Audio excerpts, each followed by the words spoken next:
সবাইকে ধন্যবাদ। আমি জিরাজ, বাঙালি নাস্তিক। 10 বছর রিসার্চ করার পরে আমি আজ নাস্তিক নিজেকে ঘোষণা করছি। কোনো বাঙালি মুসলিম, হিন্দু, বৌদ্ধ, খ্রিস্টান আমার সঙ্গে ডিবেট করতে পারেন। আমি বলছি যে আল্লাহ, ভগবান, ঈশ্বর কেউ নেই। সায়েন্সের ভাষায় এটা একটা এনার্জি সারা বিশ্ব জগৎকে পরিচালনা করছে।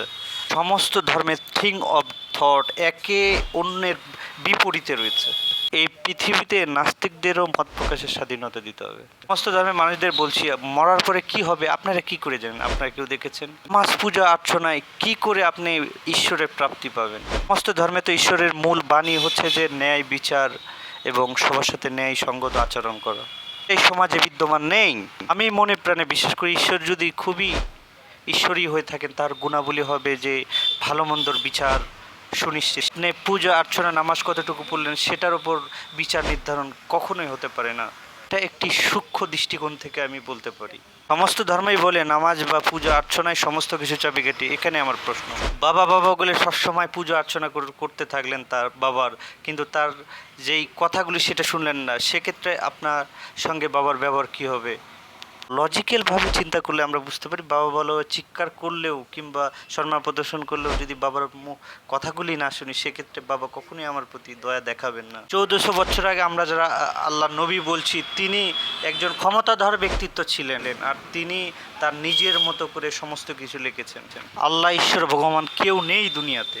যদি থাকতো হাসপাতালের বেডে অজস্র অসুখ বিসুখ নিয়ে মানুষ দুঃখ কাটাতো না, এবং নিদারুণ দরিদ্রতা মানুষকে গ্রাস করে জীবন নিত। মোহাম্মদ নিঃসন্দেহে ধনাঢ্য ব্যক্তিত্ব ছিলেন এবং রাষ্ট্রপ্রধান ছিলেন।